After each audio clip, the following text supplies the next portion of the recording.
2 వారాల నుంచి మనం ఒక స్త్రీ గురించి నేర్చుకుంటున్నాం. ఎవరు?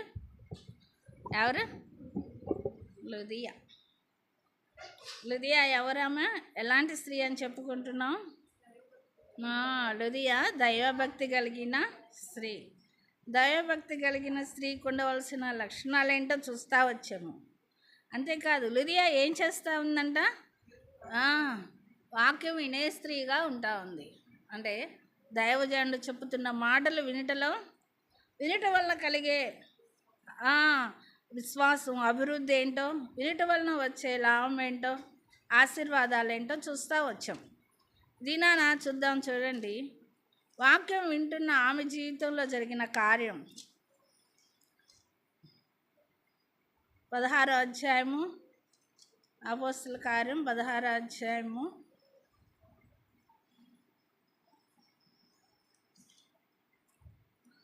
14వ వచనం.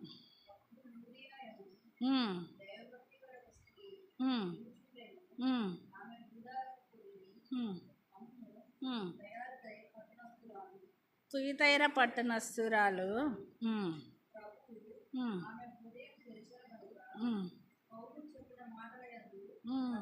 చాలు.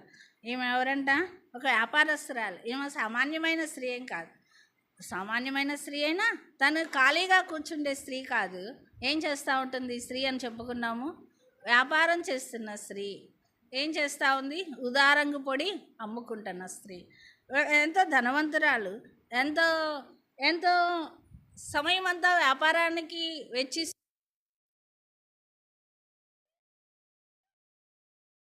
మాత్రం పోగొట్టుకోవటం లేదు. తనకు ఎంతో సంతోషాన్ని, అభివృద్ధిని ఇచ్చేదైనా, తన కుటుంబ పోషణకి ఎంతో అవసరమైందైనా దేవునికి ఇవ్వవలసిన సమయాన్ని మాత్రం పోగొట్టుకోలేదు. తను ఆలోచించలేదు ఎప్పుడు, నేను ఈ సమయంలో ఇంకొంచెం అమ్ముకుంటాను కదా,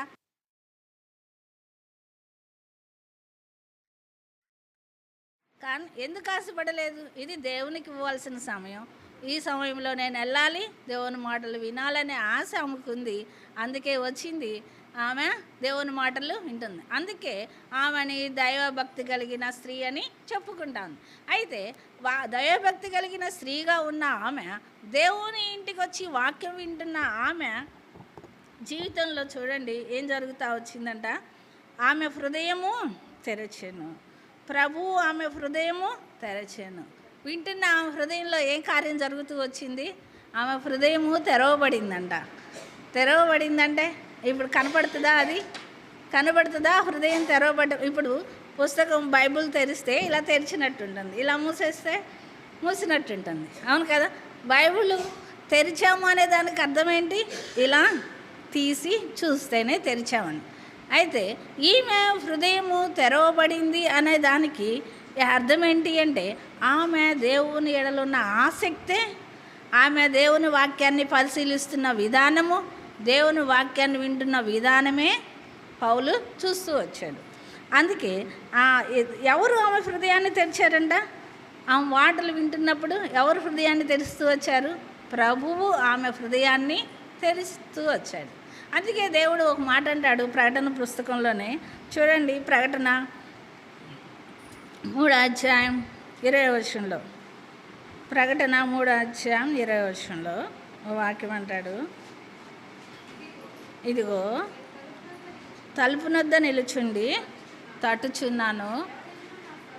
ఎవడైనను నా స్వరం విని తలుపు తీసిన ఎడల నేను అతని యొద్దకు వచ్చి అతనితో నేనును, నాతో కూడా అతనును భోజనము చేయదము. ఎప్పుడు కలిసి భోజనం చేస్తానంటున్నాడు? తలుపు తీస్తే. నేను వచ్చి తలుపు తడతా ఉన్నాను. ఇదిగో నేను తలుపునొద్ద నిల్చుండి తట్టుచున్నాను. తడతా ఉన్నప్పుడు తలుపు తీస్తే నేను వచ్చి మీతో కలిసి భోజనం చేస్తాను. తలుపు తీయకపోతే ఏం చేస్తానంటున్నాడు? వెళ్ళిపోతా అంటాడు. అందుకే షూలమ్మతి అంటది, తలుపు తీయనంతలో నా ప్రియుడు వెళ్ళిపోయాడు. తలుపు తట్టినంతసేపు తనేం చేస్తూ ఉంది? లోపల సర్దుకుంటా ఉంది. లేచి రావటం ఆలస్యమైంది. ఆలస్యమయ్యేలోపు ఏమైపోయాడంట ఆ ప్రియుడు? షులమ్మతి అంటా ఉంది, నేను తలుపు తీయనంతలో నా ప్రియుడు వెళ్ళిపోయాడని. అంటే దేవుడు ఏమంటా ఉన్నాడంటే, తలుపునొద్ద నిలిచిండి ఎలా తడుతూ ఉన్నాడు?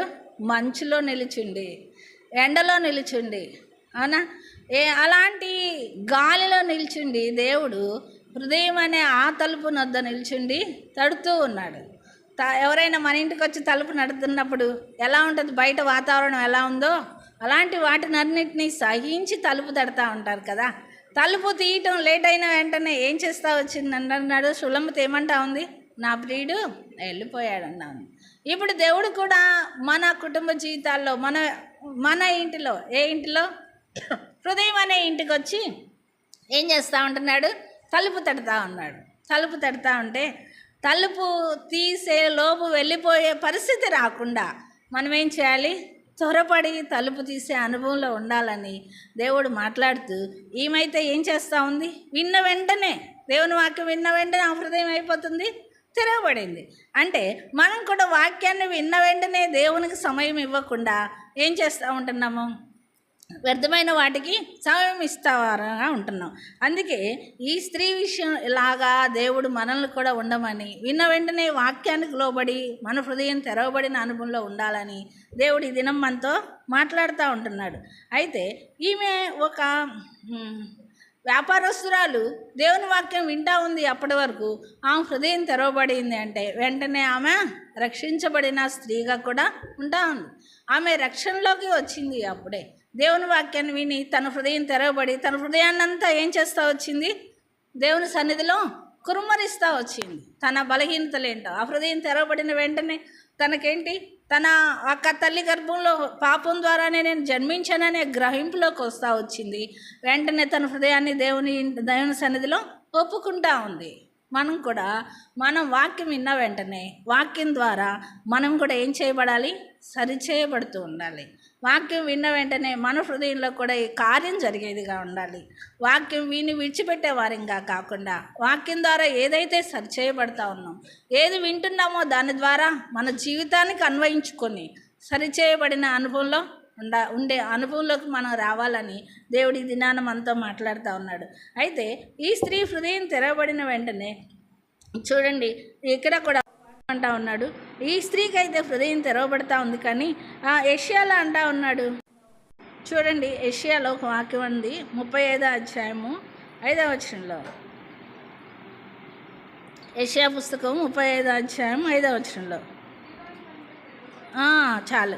గుడ్డివారి కన్నులు హృదయం, ఆమె హృదయాన్ని తెరిచిన దేవుడు కన్నులు కూడా తెరుస్తానంటున్నాడు. ఏం కన్నులు? చూడండి, మనోనేత్రాలు. ఏమంటా ఉన్నాడు ఇక్కడ? గుడ్డివారి కన్నులు తెరవబడును, చెవిటి వారి చెవులు ఈపబడును. అంతేకాదు 6వ వచనంలో కూడా అంటున్నాడు, మూగవాని నాలుక. చాలు. ఇక్కడ ఏంటంటున్నాడంట? గుడ్డివాని కన్నులు కూడా తెరుస్తా అంటున్నాడు. అలాంటి కన్నులు అవి. అందుకే దేవుడు ఇప్పుడు పాట పాడుకున్నాము, నా మనోనేత్రము తెరచి. ఏ కన్నులు? మనం కన్నులు ఎప్పుడు మూసే ఉన్నాం. గుడ్డివారిమా మనము? కాదు. చూస్తున్నాం కానీ ఎవరిని చూడటం లేదు. అన్నీ చూస్తున్నాం కానీ నిజమైన దేవుణ్ణి మాత్రం చూడటం లేదు. నిజంగా ప్రార్థనలో కూర్చున్నప్పుడు అన్నీ చూస్తూ ఉన్నాం. మనం చేసే పనులన్నీ గుర్తొస్తుంటాయి కానీ ప్రార్థనలో కూడా దేవుణ్ణి మోకరిల్లి దేవుణ్ణి చూడని అనుభవంలో ఉంటాం. పరిస్థితులు ఎన్నో మన జీవితాల్లో లేకపోలేదు.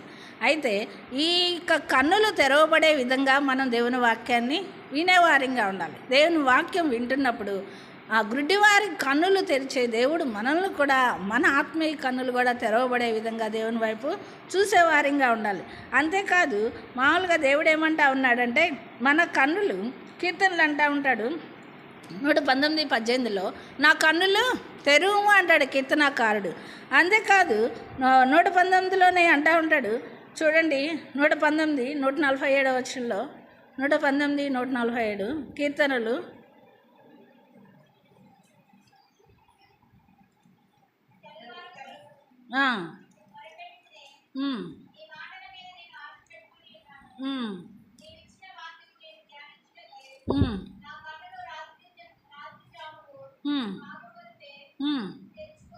చాలు. ఏమన్నా నా కన్నులు రాత్రి జాము కాకముందే తీర్చుకుంటానంటున్నాడు. అంటే ఆయన కన్నులు తెరవమని దేవుడిని అడుగుతూ ఉంటున్నాడు. ఎప్పుడు? తెల్లవారుకు మునిపే, ఎప్పుడు రాత్రి జాము కాకమునిపే ఆయన కన్నులు తెరవమండి అని దావీదు అడుగుతున్నట్టు ఆశపడుతున్నాడు. ఎలా కన్నులు తెరవబడాలని కూడా దావీదేంటి ఆశపడతా ఉన్నాడు. ఇక్కడ అంటా ఉన్నాడు, నీ మాటల మీద నేను ఆశ పెట్టుకో. ఆయన మాటలు వినుటలో ఆశ ఉంటే అప్పుడు కన్నులు తెరవబడతాయి. లేకపోతే ఎప్పుడు మంకు వచ్చేదిను, నిద్రమత్తు కలిగే ఆత్మ వచ్చేదిను మనల్ని ఏం చేస్తాయి? విన్నీయకుండా చేస్తాయి. దేవుని మాటలు విన్నీయకుండా చేసి ఏం చేస్తూ ఉంటాయి? తూగి నిద్రపోయేలాగా చేస్తూ ఉంటాయి. అవును కదా? అప్పుడు ఏం చేస్తాయి? మన కన్నులు తెరవబడవు. మన కన్నులు ఎలా ఉంటాయి? మూయబడిన స్థితిలోనే ఉంటాయి. హృదయం తెరవబడదు, హృదయం కూడా మూయబడదు. అప్పుడు దేవుని ఇంటికి వచ్చాము పోయామనే కానీ వాక్యం ఏమి విన్నామో, ఏం చదివామో, ఏం చెప్పారో ఏమీ తెలియదు. అంటే శూన్యంగా ఉంటుంది మన హృదయం. ప్రేయర్కి అయితే వచ్చాము, ఆరాధించాము, వెళ్ళామన్నాడు. అందుకని దేవుని వాక్యం వినటంలో ఆసక్తి ఉంటే అప్పుడు మన కన్నులు తెరవబడతాయి అంటున్నాడు. అందుకే నీ మాటల మీద నేను ఆశ పెట్టుకొని ఉన్నాను అంటున్నాడు. అంతేకాదు దేవుని వాక్యంలో ఉంది, యోహాను సువార్త 9:30 ఎక్కువ రెఫరెన్స్ చూపించలేను, టైం తక్కువ కాబట్టి మనకి. యోహాను సువార్త 9:30 ఒక వాక్యం ఉంచాడు.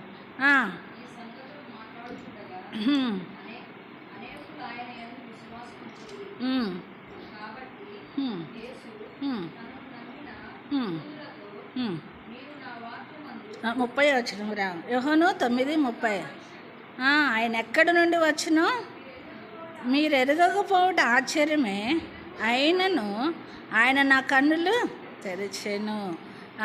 ఆయన కన్నులు తెరిచాడు అంటున్నాడు.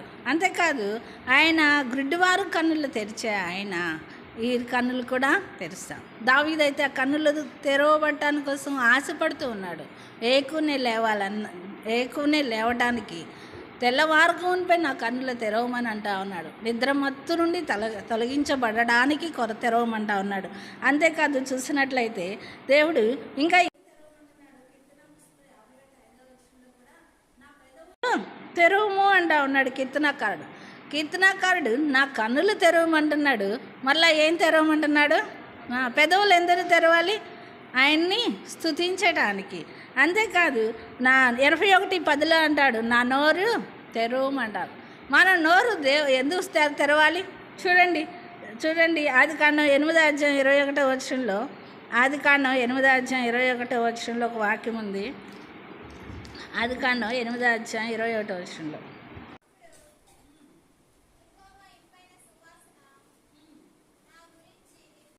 ఇంపైన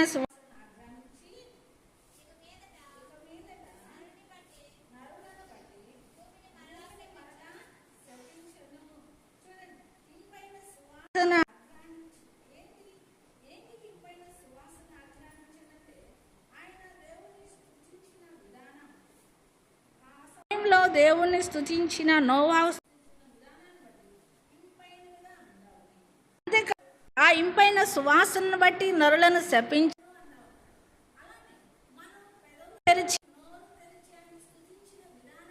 ఆయన మనల్ని ఆస్వాదించేవాడిగా ఉంటాడు. నోవాహు స్తుతించిన విధానాన్ని బట్టే ఏమంటా ఉన్నాడు? నేను ఇక నరులనే శపించను అంటున్నాడు. నోవాహునే కాదు, నోవాహు కుటుంబాన్నే కాదు, స్తుతించింది ఎవరు? నోవాహు కుటుంబము. కానీ దేవుడు ఆస్వాదిస్తుంది ఎవరిని? నోవాహుని కుటుంబాన్నే కాదు, జనులను, నేను నరులందరినీ, భూమి మీద ఉన్న నరులందరినీ, జనులందరినీ నేను ఆశీర్వదిస్తాను, వాళ్ళనిక శపించను, నాశనానికి అప్పగించను అని ఆ దినాన దేవుడు వాగ్దానం చేశాడు. మనం దేవుని వాక్యం విని, దేవుని వాక్యం ద్వారా మన హృదయం తెరవబడిన అనుభవంలో, మన కన్నులు తెరవబడిన అనుభవంలో ఉంటూ, ఆత్మీయ మనోనేత్రాలు తెరవబడిన అనుభవంలో ఉంటూ, మన దేవుడిచ్చిన ఆ పెదవులు తెరిచిన అనుభవంలో ఉన్నట్లయితే, ఆ పెదవుల ద్వారా దేవుని స్తుతించినట్లయితే, దేవుని మన స్తుతించిన ఆ స్తుతి దేవునికి ఉన్నట్లయితే, దేవుణ్ణి తృప్తిపరిచేదిగా ఉండినట్లయితే, దేవుణ్ణి సంతోషపరిచేదిగా ఉండినట్లయితే, దేవుడు మనల్ని ఆస్వాదిస్తాడు. మనల్ని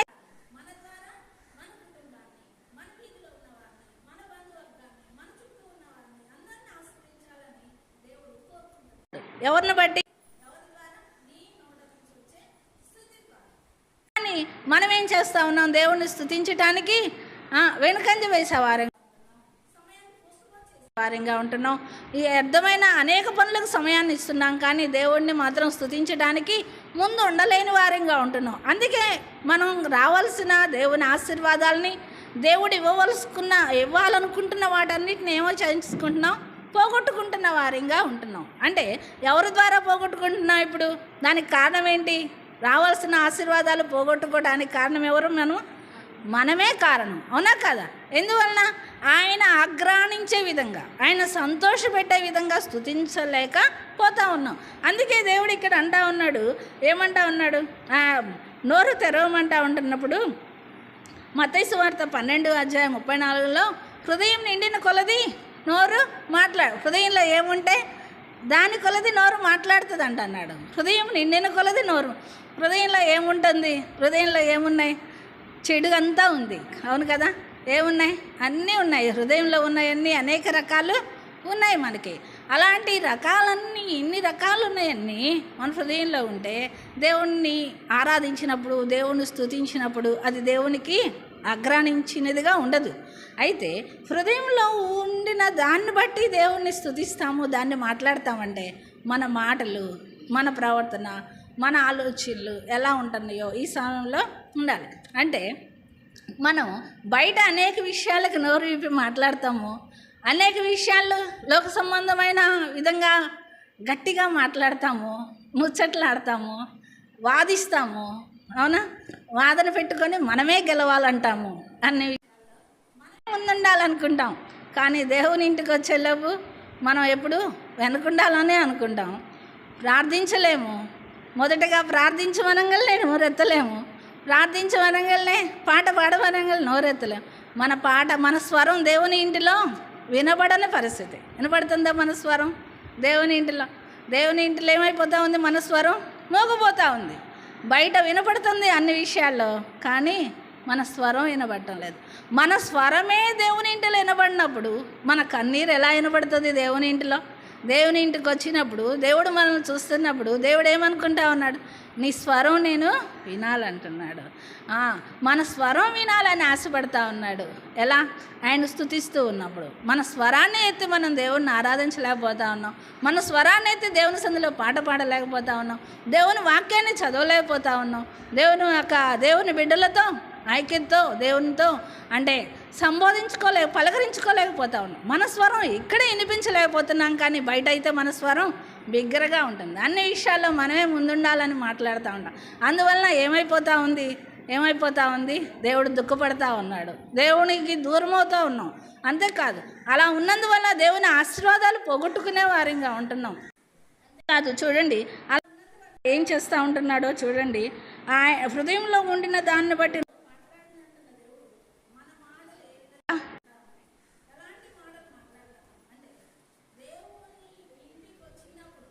మన దేవుని సన్నిధిలో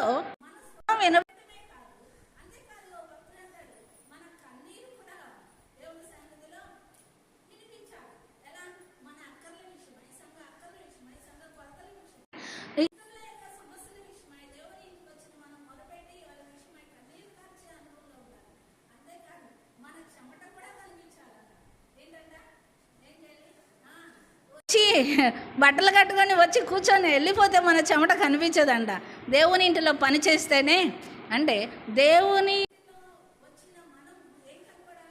చెమట కూడా కనిపించాలి. ఫ్యాన్ ఆపేస్తే చెమట కనపడుతుంది కదా అక్క అంటారేమో. ఫ్యాన్ ఆపేస్తే వచ్చే చెమట కాదు, దేవుని ఇంటిలో పని చేస్తే వచ్చే చెమట. అది కూడా దేవుడు చూస్తూ ఉంటాడంట. ఏం చూస్తాడు దేవుడు? దేవుని ఇంటిలో పని చేస్తే వచ్చి ఆ చెమట బిందువులు కూడా దేవుడు లెక్క పెట్టుకుంటున్నాడంటే ఎంత చూస్తున్నాడు దేవుడు. ఎందుకు మనం దేవుని ఇంటికి వస్తున్నాం? మనం దేవుని ఆశీర్వాదాలు పోగొట్టుకుంటున్నామంటే ఈ విధంగా మనల్ని మనం సరిచేసుకునే అనుభవంలో ఉండాలి. దేవుని ఇంటికి వచ్చి భారమైన హృదయంతో దేవుని సన్నిధిలో కన్నీరు కార్చలేకపోతున్నాం, నోరారా దేవుణ్ణి స్తుతించలేకపోతా ఉన్నాం, దేవుని ఇంటిలో భారం కలిగి పని చేయలేకపోతా ఉన్నాం. అందువల్లనే దేవుని ఆశీర్వాదాలు పోగొట్టుకోవడానికి కారణమవుతున్నాం. ఈ స్త్రీ అయితే హృదయం తెరవబడిన ఆ అనుభవంలో ఆవిడ ఎన్నో కార్యాలు చేస్తూ ఉంది ముందుకెళ్ళినట్లయితే. అయితే మనం కూడా అలాంటి అనుభవంలో ఉండాలని చూస్తూ ఉన్నాడు. చూడండి 2 కొరింథీ 4:4 ఒక వాక్యం ఉంది. 2 కొరింథీ 4:4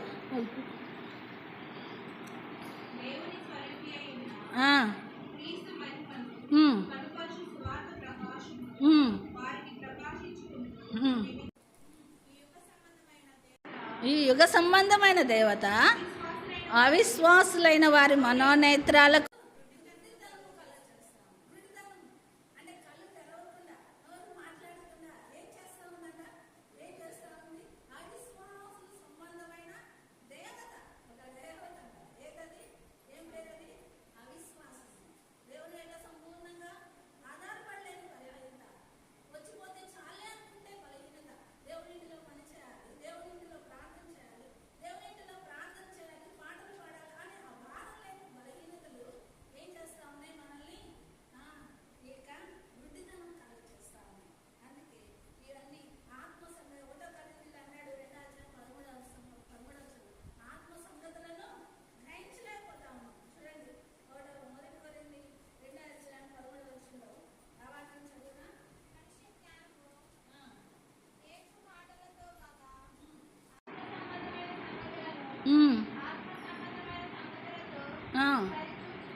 చాలు.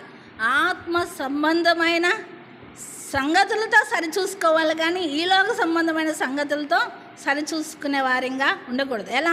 ఈలోక సంబంధమైన మనకు నచ్చిన విధంగా సరిచూసుకుంటూ అలా ఉండాలి ఇలా ఉండాలని మనం సరిచేసుకోవటం కాదు, కానీ ఎలా ఉండాలని దేంతో సరిచేసుకోవాలి? ఆత్మ సంబంధమైన వాటి ద్వారా సరిచూసుకోవాలి. వాక్యాన్ని ధ్యానించి ఏది సరైందో మనం గ్రహించాలి, కానీ మనకు నచ్చిన విధంగా ఇలా పోతే బాగుంటుంది, ఇలా చేస్తే బాగుంటుంది, ఇలా మాట్లాడితే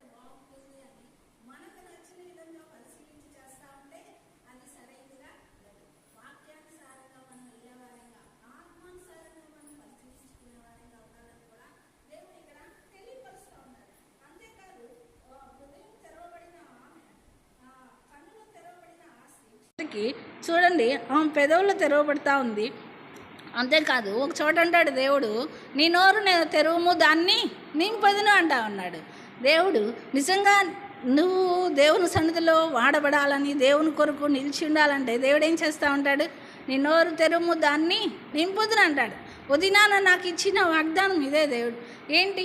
నేను వెనకంజ వేస్తున్న దాన్నే, నేను కూడా బలహీనరాలనే, ఎప్పుడు వెనక ఉండాలని ఆశపడేదాన్నే, ముందుకు రావాలనే ఆశ లేని నన్ను కూడా దేవుడు ఏం చేస్తూ వచ్చాడు? తన వాగ్దానాల ద్వారా తనే ముందుకు నడిపించిన గొప్ప దేవుడు నాకున్నాడు. అలానే దేవుడు తన ప్రణాళిక ద్వారా తన యొక్క ఉద్దేశాన్ని ఏం చేయాలనుకుంటున్నాడో అది తప్పకుండా మన పక్షాన్ని నెరవేరుస్తాడు. అయితే మనం ఏం చేయాలి? పూర్తిగా ఆయనకి విధేయులమై ఉండాలి. మనల్ని మనం సంపూర్ణంగా ఆయనకి అప్పగించుకునే వారంగా ఉండాలి. లుదియాల తెరవబడిన అనుభవంలో ఉంది. మనం కూడా సంపూర్ణంగా అప్పగించుకున్న అనుభవంలో ఉండే వారంగా ఉండాలి. అంతేకాదు, ఏదైతే దేవునిది కాదో, దేవునికి ఇష్టం లేనిది ఏదైనా ఉందంటే అప్పుడు మన హృదయంలో ఏముంటాయి? దేవునికి ఇష్టం లేనివే మన హృదయంలో ఉంటాయి, కానీ దేవుని మాటలు మన హృదయంలో వినపడతాయా? ఆయన స్వరాన్ని వినలేము. ఎప్పుడు లోక సంబంధమే వినాలనే ఆశ, ఎప్పుడెప్పుడు వెళ్ళాలి, ఎప్పుడెప్పుడు వాళ్ళతో మాట్లాడాలి, వీళ్ళతో మాట్లాడాలనే ఆశ, దేవుని సన్నిధిలో ఉండి సంపూర్ణంగా దేవుని మాటలు వినాలనే ఆశ ఉన్నట్లయితే మనకి ఎలా ఉంటుంది? దేవుని సన్నిధిలో గడిపే అనుభవంలో ఉంటాం. అంటే దేవునిది కానిది మనలో ఉందంటే దేవుని స్వరం కూడా మనకి వినపడదు. అంతేకాదు, ఓ భక్తుడు అంటాడు ఏమనంటే, దేవుని వాక్యం వినకుండా బుల్లెట్ ప్రూఫ్ షర్టేస్ ఏంటి బుల్లెట్లతో తుపాకీలతో కాలుస్తున్నప్పుడు సైనికులు వేసుకుంటారేంటి? బుల్లెట్ ప్రూఫ్ జాకెట్ లాగా. కారులు కూడా కాల్చినప్పుడు ప్రమాదం జరగకుండా కారులకు కూడా ఏమైనాయి? బుల్లెట్ ప్రూఫ్ కార్లు వస్తూ ఉన్నాయి. అలానే మన హృదయం కూడా ఏమైపోతుందంట ఇప్పుడు?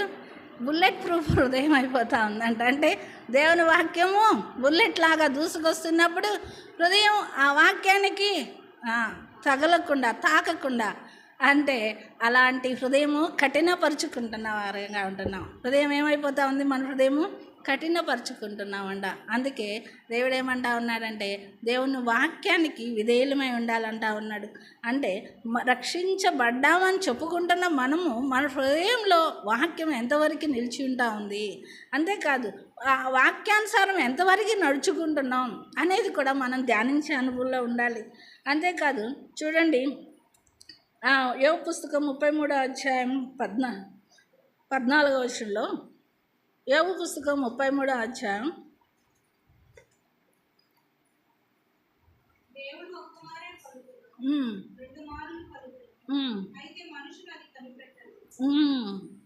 ఎన్నిసార్లు చెప్తా ఉన్నాడంట దేవుడు, పదే పదే చెప్తా ఉంటున్నాడు. ఇంకా మనకి దేవుడు ఏమంటున్నాడు, ఒక్కసారి, రెండుసార్లు, ఎన్నిసార్లు దేవుడు తలుపు నద్ద నిల్చుండి తడుచున్నానంటా ఉన్నాడు. ఎప్పుడు? తలుపు తీసేంత వరకు. అది నాన్న షూలమ్మతి తలుపు తీసేలోపు వెళ్ళిపోయాడు.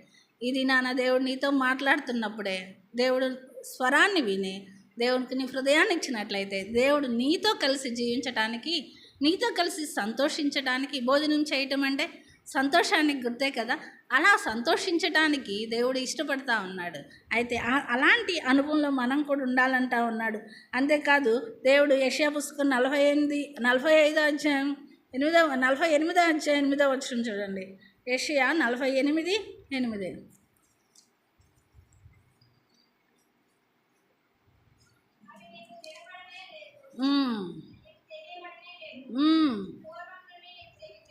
చాలు. ఏంటంట, ఎంతగా చెప్తున్నా కానీ ఎలా ఉందంట, నీకు వినబట్టం లేదు, తెలియబట్టం లేదు, నీ చెవి తెరవబట్టం లేదు. ఏమైంది? సీసం పోసినట్టుందేమో చెవిలో అన్నట్టుంటుంది. చెవిలో సీసం పోస్తే ఏమవుతుందంటే ఇంకేం పోవు కదా, అలా వాక్యం కూడా వెళ్ళని పరిస్థితుల్లో. అందుకే నీ యొక్క చెవి కూడా తెరవబట్టం లేదు. వాక్యము ఈ చెవిలో నుంచి వెళ్ళి ఈ చెవిలో నుంచి బయటకు వచ్చేస్తా ఉంది. ఎటు నుంచి ఎటు వెళ్ళాలి? ఒకవేళ మనం మంచినీళ్ళు తాగుతున్నప్పుడు లోపలికి వెళ్ళకుండా ముక్కుల్లోకి వస్తే ఏమవుతుంది? ఇటు వెళ్ళాల్సిన నీళ్ళు ఇటు వచ్చినాయి అనుకో, ఒకసారి వస్తాయి కదా పొరపోయినప్పుడు, ముక్కుల్లో నుంచి చెవుల్లో నుంచి. అలా వచ్చినప్పుడు ఏమైపోతుంది? మన యొక్క పరిస్థితి ఎలా ఉంటుంది? ఇలా కొట్టుకుంటా ఉంటాం. అవును కదా, ఎంతో ఇబ్బంది పడతాం, మనల్ని ఎంతో బాధ పెడుతుంది. అంటే వెళ్ళవలసిన మార్గాన్ని వెళ్ళకుండా, సరైన మార్గంలో వెళ్ళకుండా రాంగ్ రూట్లో వచ్చాయి అవి, ఆ నీళ్ళు ముక్కుల్లోకి చెవుల్లో. అప్పుడు ఎంతో మనల్ని బాధ పెడతాయి. అయితే మనం కూడా వాక్యం వెళ్ళవలసిన రూట్లో వెళ్తేనే మనకు ఆశీర్వాదం. ఈ చెవులో అయిన వాక్యం హృదయంలోకి వెళ్తూ ఉంటే ఆశీర్వాదం, కానీ ఈ చెవులో విడిచిపెడితే మనకి ఆశీర్వాదము ఉండదు. ఆశీర్వాదం లేకపోగా నష్టాన్ని తెచ్చుకుంటాం, ఇబ్బంది పడే వారంగా ఉంటాం, కష్టాలు కొని తెచ్చుకునే వారంగా ఉంటాం. అవును కదా, నీళ్ళు తాగుతున్నప్పుడు కడుపులోకి వెళ్ళవలసిన నీళ్ళు ముక్కుల్లోకి వస్తే ఎంత కష్టం అనిపిస్తుందో, ఎంత బాధపడతామో, అలానే ఈ లోక సంబంధమైన విషయంలో ఆ కొంచెం నీళ్ళ విషయంలోనే అంత ఉంటే దేవుని వాక్యం కూడా హృదయంలో చేర్చబడకపోతే అంతే బాధ మన జీవితంలో కూడా ఏర్పడుతూ ఉంటుంది. అంతేకాదు చూడండి, ఇక మన చెవి ఏం చేయాలి? చెవులు కూడా తెరవబడాలంటా ఉన్నాడు. అందుకే లూకాసు వార్త 24:35 ప్రభువైన యేసుక్రీస్తు సిలువ వేయబడి లేపబడిన దినాల్లో అమ్మాయి గ్రామం నుంచి వస్తున్న ఇద్దరు మనుషులతో మాట్లాడుతున్నప్పుడు వారితో మాట్లాడినంతసేపు వారి హృదయాలు తెరవబడలేదంట, వారి చెవులు తెరవబడలేదంట. తర్వాత దేవుడు రొట్టె విరిచి వారితో కలిసి జీవించిన ఆ సమయంలో వారు అనుకుంటారు ఏమని, అప్పుడు మన హృదయాలు తెరవబడలేదు అని. అంటే మాట్లాడినంతసేపు వారికి ఏమీ అర్థం కాలేదు. దేవుడు వారితో నడిచినంతసేపు వారికి గ్రహించలేకపోయారు.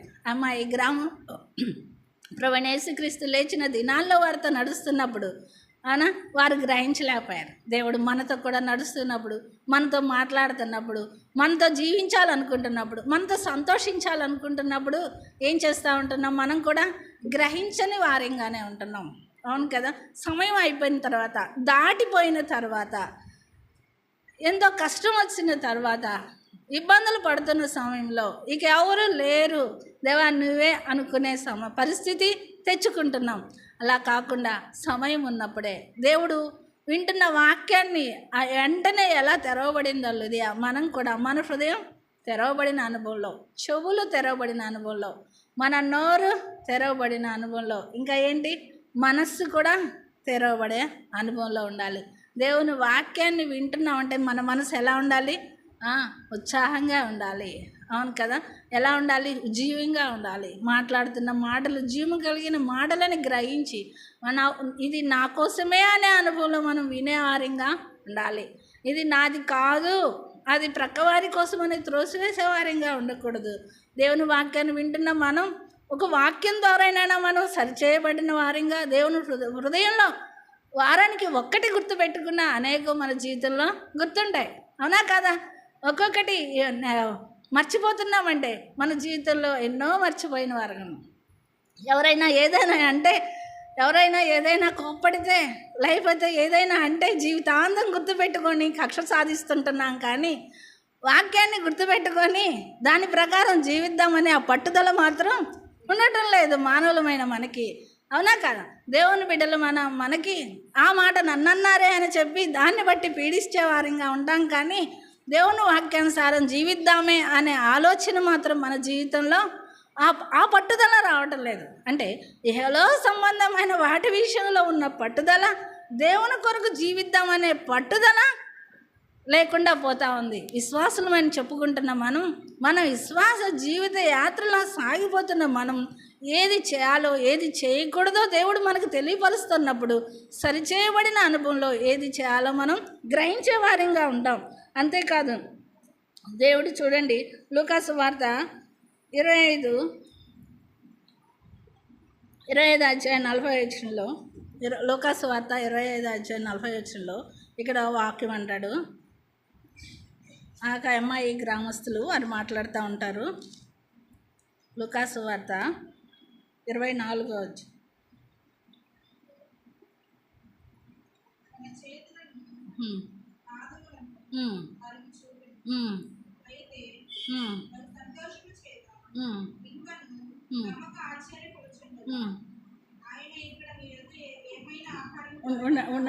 ఉండరా 38